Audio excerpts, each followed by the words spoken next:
पंजाब 5 नदियों का देश, हजारों सालों का इतिहास समेटे हुए है।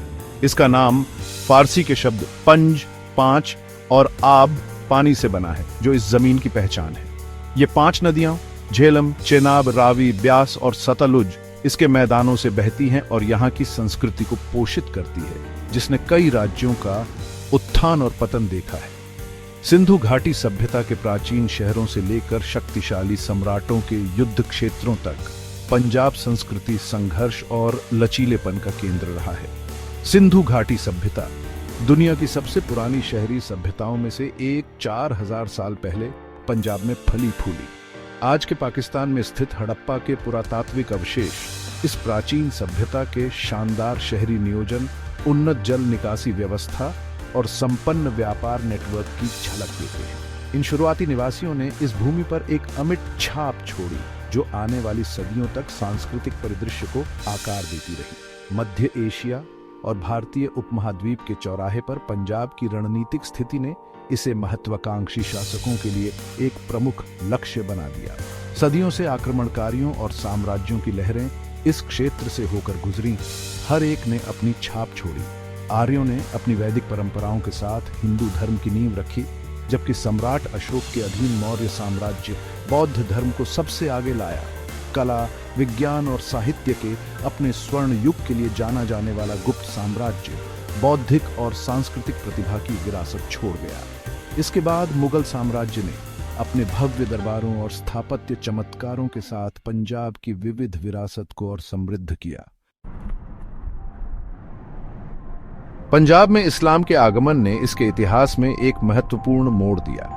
16वीं शताब्दी में बाबर द्वारा स्थापित मुगल साम्राज्य अपने साथ सांस्कृतिक आदान प्रदान और स्थापत्य भव्यता का एक नया युग लेकर आया।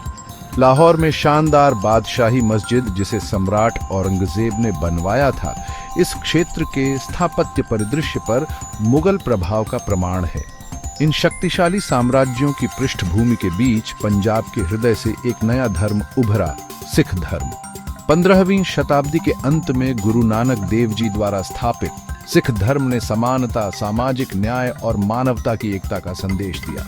गुरु नानक की शिक्षाएं पंजाब के लोगों के साथ गहराई से प्रतिध्वनित हुईं, जाति, पंथ और धर्म की बाधाओं को पार करती हुईं। उन्होंने कड़ी मेहनत, ईमानदारी और ईश्वर के प्रति समर्पण के महत्व पर जोर दिया। उनका संदेश तेजी से फैला, जीवन के सभी क्षेत्रों के अनुयायियों को आकर्षित किया। गुरु नानक के बाद आने वाले सिख गुरुओं ने सिखों के लिए एक अनोखी पहचान स्थापित करते हुए धर्म को और विकसित किया।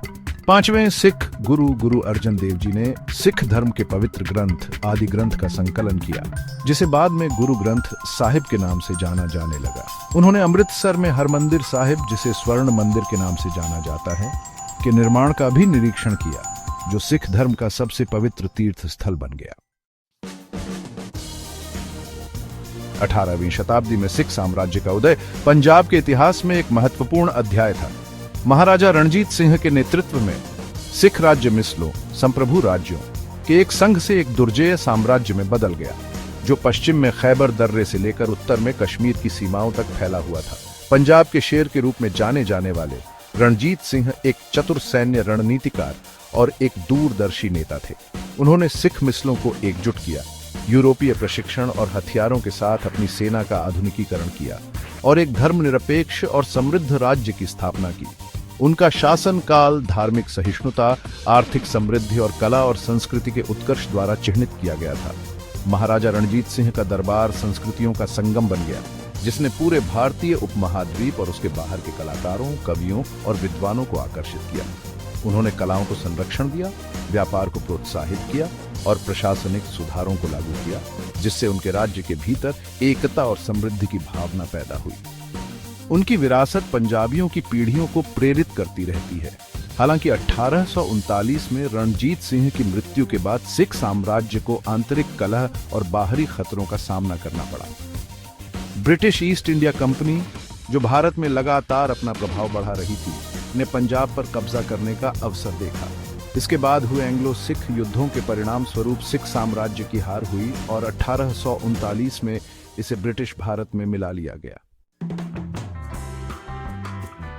1947 में भारत के विभाजन ने पंजाब को बहुत बड़ा धक्का दिया। प्रांत को धार्मिक आधार पर विभाजित किया गया था, जिसका पश्चिमी भाग पाकिस्तान का हिस्सा बन गया और पूर्वी भाग भारत में रहा। विभाजन ने मानव इतिहास में सबसे बड़े सामूहिक पलायन में से एक को गति दी, जिसके साथ व्यापक हिंसा और रक्तपात हुआ। विभाजन के आघात के बावजूद पंजाब लचीलेपन और समृद्धि की भूमि के रूप में उभरा है। भारत में पंजाब अपनी उपजाऊ भूमि और मेहनती किसानों की बदौलत भारत के अन्न भंडार के रूप में जाना जाता है। 1960 के दशक की हरित क्रांति ने पंजाब के कृषि परिदृश्य को बदल दिया, जिससे यह भारत के सबसे समृद्ध राज्यों में से एक बन गया। पंजाबी अपने गर्मजोशी भरे आतिथ्य, जीवंत संस्कृति और अदम्य भावना के लिए जाने जाते हैं। भांगड़ा और गिद्धा नृत्यों से लेकर पंजाबी व्यंजनों के समृद्ध स्वाद तक, रंगीन त्योहारों से लेकर बुल्ले शाह और वारिस शाह की गीतात्मक कविता तक, पंजाब की सांस्कृतिक विरासत फलती फूलती रहती है।